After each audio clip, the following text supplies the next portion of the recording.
بسم اللہ الرحمن الرحیم۔ ہماری آج کی یہ ویڈیو اسلام کی ابتدا کے بعد مختلف الخیال، مختلف الاقوام اور مختلف مذاہب کے لوگ جب اسلام میں داخل ہونے لگے، اس کے بعد کچھ مختلف تشریحات سامنے آنے لگیں جن کی بنیاد پر اسلام میں مختلف فرقے اٹھنے لگے۔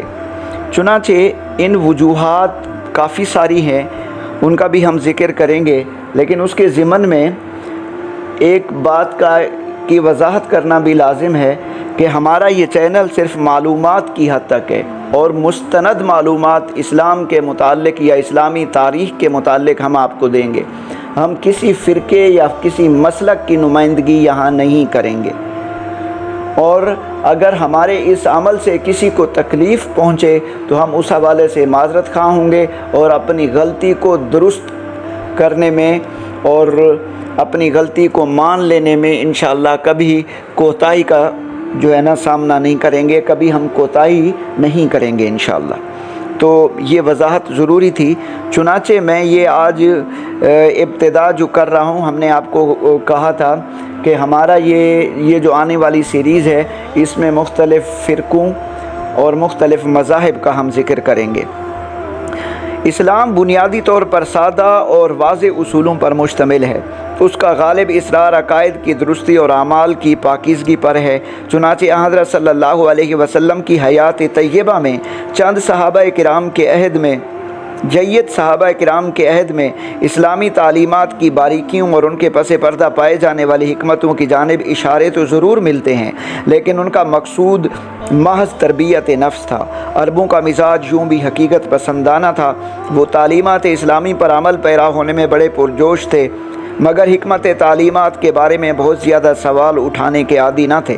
ان کے ہاں جزوی اختلافات رائے کی جھلکیاں تو موجود تھیں، لیکن عقائد کے مفہوم و مطالب میں ان کا نقطہ نظر تقریباً یکساں تھا۔ اسلام کی تبلیغ و اشاعت اور اپنے فکر و عمل کی اصلاح میں وہ کچھ اس انداز سے منہمک تھے کہ انہیں بالکل فلسفیانہ مباحث کی طرف توجہ مبذول کرنے کی مہلت ہی نہ ملتی تھی۔ یہ صورتحال زیادہ عرصے تک برقرار نہ رہ سکی۔ مختلف عمرانی، نفسیاتی اور جغرافیائی عوامل کے زیر اثر مسلمانوں میں فلسفیانہ رجحانات فروغ پانے لگے۔ سب سے زیادہ قوی وجہ یہ تھی کہ مختلف اقوام و ملل اور ادیان و مذاہب کے لوگ دائرہ اسلام میں داخل ہو رہے تھے، جو اپنے ساتھ موروثی نظام ہائے فکر لے کر آئے تھے۔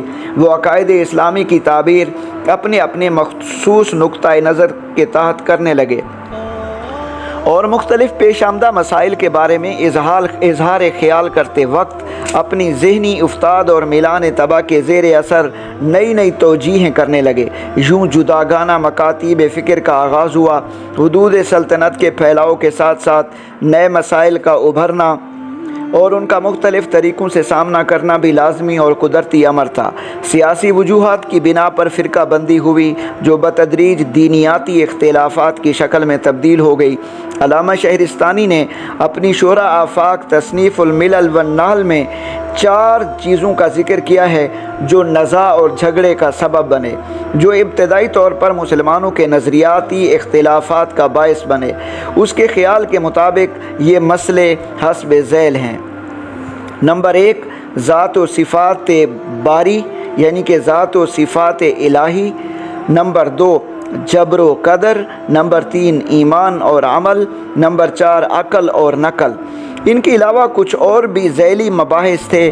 مثال کے طور پر واقعہ معراج النبی صلی اللہ علیہ وسلم کے بارے میں مختلف تعبیریں خود حضرت صلی اللہ علیہ وسلم کی حیات مطہرہ ہی میں سامنے آنے لگی تھی۔ بعض لوگ جسمانی معراج کے قائل تھے، مگر کچھ لوگوں کے نزدیک یہ ایک روحانی سفر تھا۔ حضرت عائشہ رضی اللہ تعالی عنہ سے منسوب بعض روایات کی روح سے معراج کا واقعہ روح کی سیر و سیاحت سے عبارت ہے، جس میں مشاہدات کا ایک سلسلہ رونما ہوا۔ اس طرح رؤیت باری تعالیٰ کے متعلق حضرت عبداللہ ابن عباس رضی اللہ تعالی عنہ کا موقف یہ تھا کہ حضور اکرم صلی اللہ علیہ وسلم نے اپنی آنکھوں سے اللہ تعالیٰ کو دیکھا، جبکہ حضرت عائشہ رضی اللہ تعالی عنہ کا خیال یہ تھا کہ دیدار الہی کا مطلب یہ ہے کہ حضور اکرم صلی اللہ علیہ وسلم نے